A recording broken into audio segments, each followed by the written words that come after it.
नमस्कार, स्वागत है आपका भीम न्यूज इंडिया में। आप देख रहे हैं भीम न्यूज इंडिया। मैं हूं आपका दोस्त Vinay Kumar Singhal. All India Congress committee के सेक्रेटरी पूनम पासवान के साथ भीम न्यूज की वार्ता। ऑल इंडिया कांग्रेस कमेटी के सेक्रेटरी पूनम पासवान मैडम कोटा पधारी हैं और भीम न्यूज इंडिया के साथ इंटरेक्शन हो रहा है। स्वागत है आपका भीम न्यूज इंडिया में। मैम, ये बताइए आज कोटा में क्या कार्यक्रम है आपका?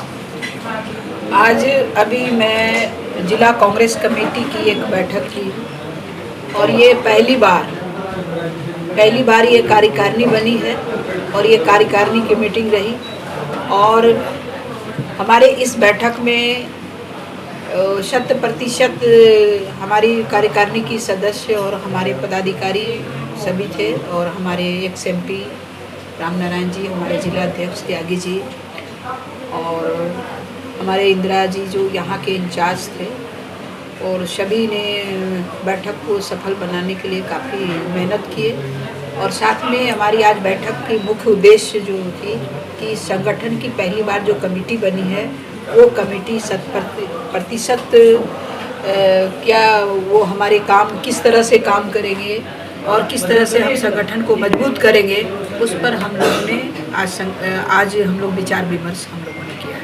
मैडम, एक बात बताइए, इंडिया में अभी तक राहुल गांधी के मुकाबले ज़मीन से जुड़ा कोई आदमी नहीं, कांग्रेस में कोई लीडर नहीं देखा, इवन अन्य पार्टियों में भी नहीं देखा। उन्होंने जनता के साथ इतना इंटरेक्शन किया है, उसके बाद भी हम वोटों में क्यों नहीं कन्वर्ट कर पा रहे हैं? हम हर जगह माइनस में जा रहे हैं। उसका रीज़न है कुछ, बीइंग ए सेंट्रल लीडरशिप। आपने कभी इसको एनालिसिस किया है, कहाँ कमजोरी है हमारी? नहीं, देखिए, कमजोरी तो जब भी अभी हरियाणा का चुनाव हुआ जो महसूस हुआ, दिल्ली का चुनाव हुआ, उसमें हमारी संगठन जिस तरह से मजबूती से काम करनी चाहिए।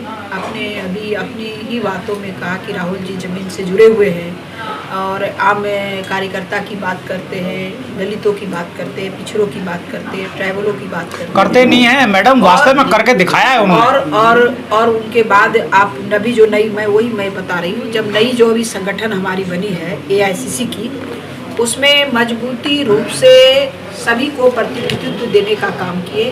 राहुल गांधी जी जो बोलते हैं वही करते हैं, जो नहीं करते हैं वो नहीं बोलते। क्या कारण है मैडम?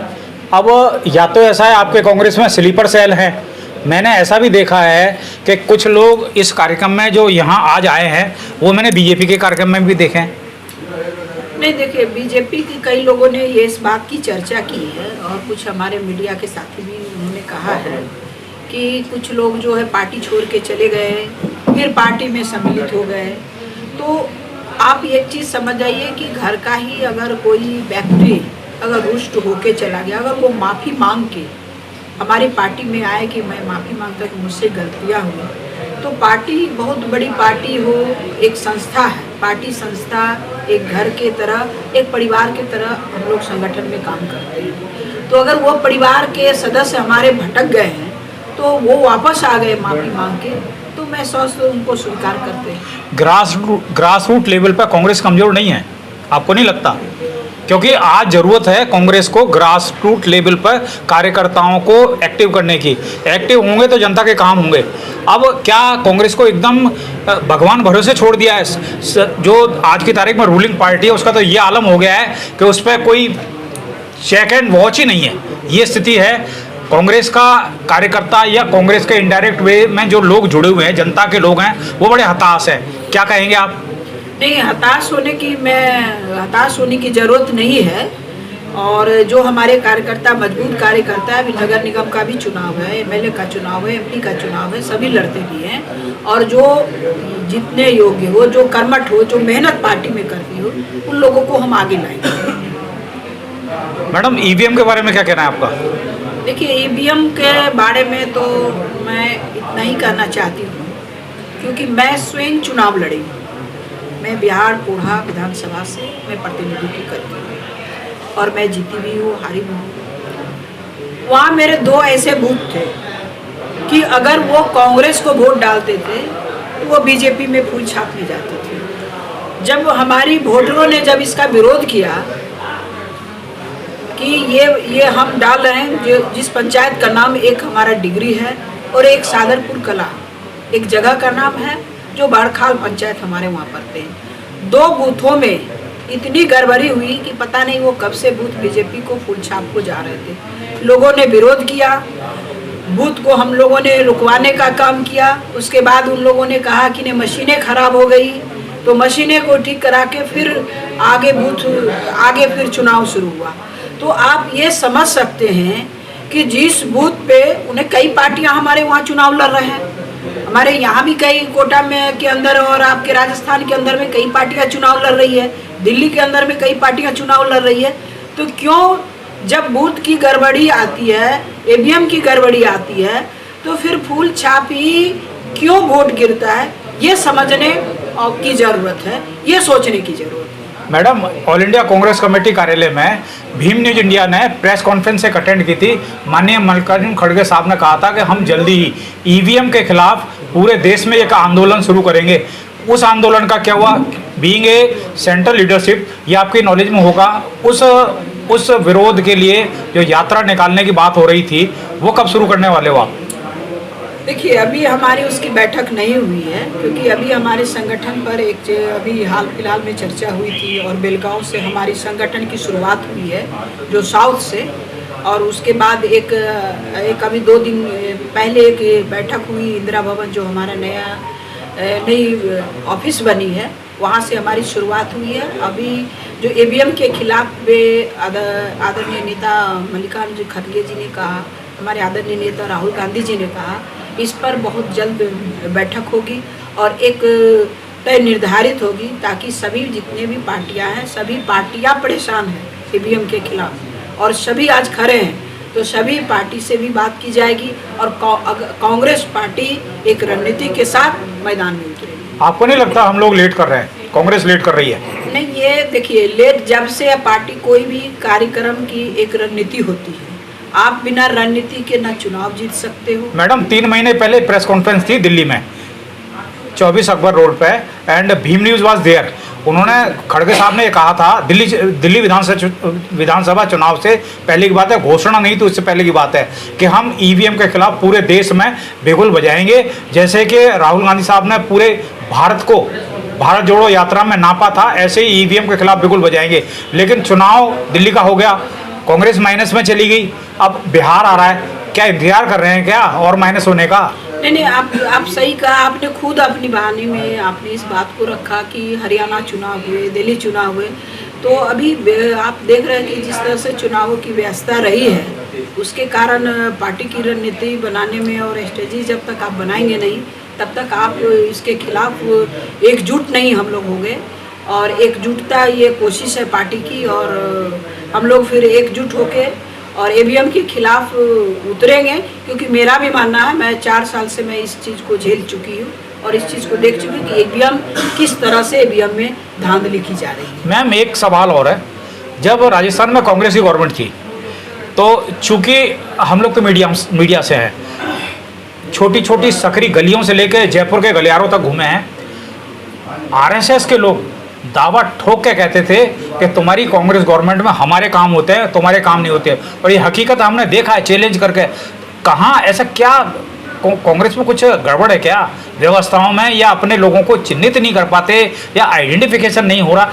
हकीकत है मैम, आप मानो नहीं मानो, आपको ये स्वीकार करना पड़ेगा कि कांग्रेस गवर्नमेंट में भी कांग्रेस के लोगों के काम नहीं हुए हैं, छोटे छोटे कामों के लिए। कांग्रेस के लोगों को काम नहीं, कांग्रेस जनता की काम करती है। जनता के काम की बात कर रहा हूँ मैं आपसे। और जनता की लड़ाई लड़ती है। आज देश में जितने भी चीज लाए गए, चाहे मनरेगा हो, आपने देश में बिल्कुल, आरक्षण हो, दलितों के लिए जो आरक्षण देश में दिए गए, ये कांग्रेस पार्टी की ही तो देन है। आज देश में बेरोजगारी की समस्या बहुत बढ़ गई, इस पर हम लोग नहीं बात कर रहे हैं। आज महिलाओं, खासकर राजस्थान के अंदर में, महिलाओं के साथ प्रत्येक हर 2 दिन 3 दिन के अंदर में एक बालिका बच्चियों के साथ बलात्कार हो रही है। इस पे सरकार संज्ञान, क्योंकि ये कांग्रेस के रीजन से ज़्यादा अभी जो परिस्थिति बिगड़ी हुई है आपके राज्य के अंदर में, लड़कियां, महिलाएं आज सुरक्षित नहीं है। इस चीज़ को समझने की ज़रूरत है। इस चीज़ को लिए सरकार को जगने की ज़रूरत है। महिलाओं की सुरक्षा की बात करते हैं, बेटी बचाओ बेटी पढ़ाओ की बात करते हैं, आज यहाँ की महिलाएं सुरक्षित नहीं है इस सरकार में, भाजपा की सरकार में। मैम अभी राजस्थान में पटवारी की जगह निकली है, जिसमें जो कॉन्स्टिट्यूशन के हिसाब से ST SC OBC का आरक्षण है वो बिल्कुल इन्होंने डिस्टर्ब कर दिया है। अभी देखिए कांग्रेस का एक भी नेता नहीं बोल रहा। बीजेपी के किरोड़ी लाल मीणा है, वो बीजेपी में हैं भी कि नहीं है ये पता नहीं है, लेकिन वो बोले तो ऐसे में जनता के जो मुद्दे हैं उसको कांग्रेस के लीडरों को हाथों हाथ लेना चाहिए ना। हम बोले एक बात आपको पता होनी चाहिए कि भाजपा सेंटर गवर्नमेंट में जितने भी हमारे सांसद हैं भाजपा के, दलित के, नाम मुखड़े के हैं, आज प्रेस कॉन्फ्रेंस है ना, उनको सिर्फ बैठाते हैं। वो तो कांग्रेस में भी थे, ये दिखाने के लिए। वो तो कांग्रेस में भी थे। कांग्रेस पार्टी ने काम किया है, कांग्रेस पार्टी ने उनकी भागीदारी को दिया है, अधिकार को दिया है। आज अगर अधिकार नहीं होते तो आज जो सांसद में बैठते हैं ये कांग्रेस पार्टी के दिन। आज विधान ये सभा में, आज राजस्थान के सभा में बैठते हैं ये कांग्रेस पार्टी की दिन है। अगर ये आरक्षण नहीं रहता तो आज हम यहाँ नहीं रहते। आज दलित की जो जगह है वो आज देश लेवल पे नहीं रहती।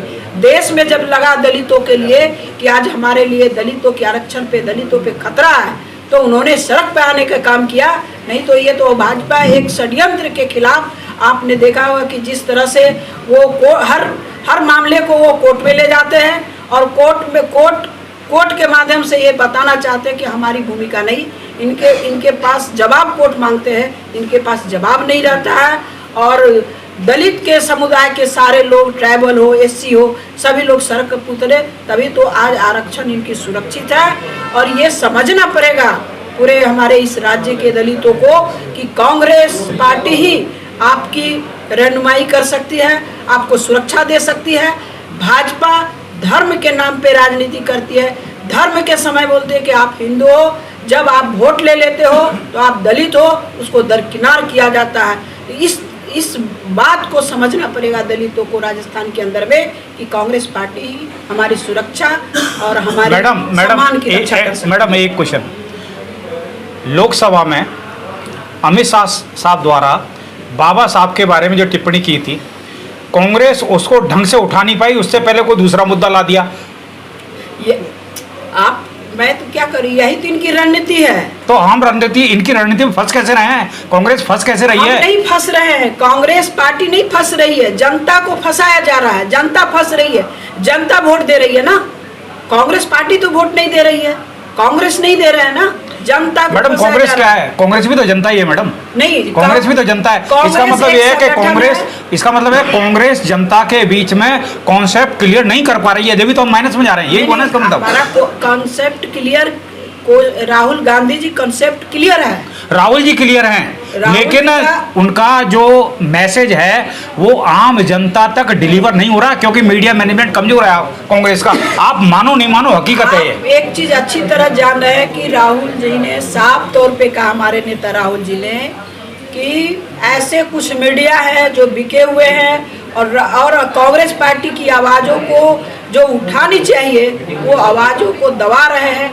ये इस तरह का मीडिया, और आपने देखा होगा रवीश जी का आज क्यों विद्रोह कर रहे हैं, रवीश कुमार जी, आप देखे होंगे कि आज अपने चैनल अच्छे जो हमारे मीडिया जो अपनी आवाज़ को उठाने का काम करते थे, वैसे मीडिया को बर्खास्त किया गया, मीडिया से बाहर आज यूट्यूब चलाने के लिए मजबूर हो गए। एक अच्छे एंकर जो देश में, पूरे विदेश में सम्मानित होते हैं, वैसे मीडिया को आप ETV से हटा रहे हैं, अब ABP से हटा रहे हैं। ये क्या दर्शाना चाह रहे हैं कि वो दबने वाले आज यूट्यूब पर चला के आज देश को लोगों बताने का काम कर रहे हैं और सही आईना दिखाने का काम कर रहे हैं जनता को। मैडम भीम न्यूज इंडिया को समय दिया, आपका बहुत बहुत धन्यवाद। थैंक यू, आपका भी थैंक यू, जो आवाज़ आपने कोशिश किया कि दलितों की आवाज़। भीम न्यूज़ इंडिया को यूट्यूब पर सब्सक्राइब कीजिए, लाइक कीजिए, शेयर कीजिए, कमेंट्स कीजिए। भीम न्यूज़ इंडिया के फेसबुक पेज को भी फॉलो कीजिए। न्यूज़ अपडेट के लिए बने रहिए हमारे साथ, देखते रहिए भीम न्यूज़ इंडिया, आपका अपना चैनल। आपका बहुत बहुत धन्यवाद।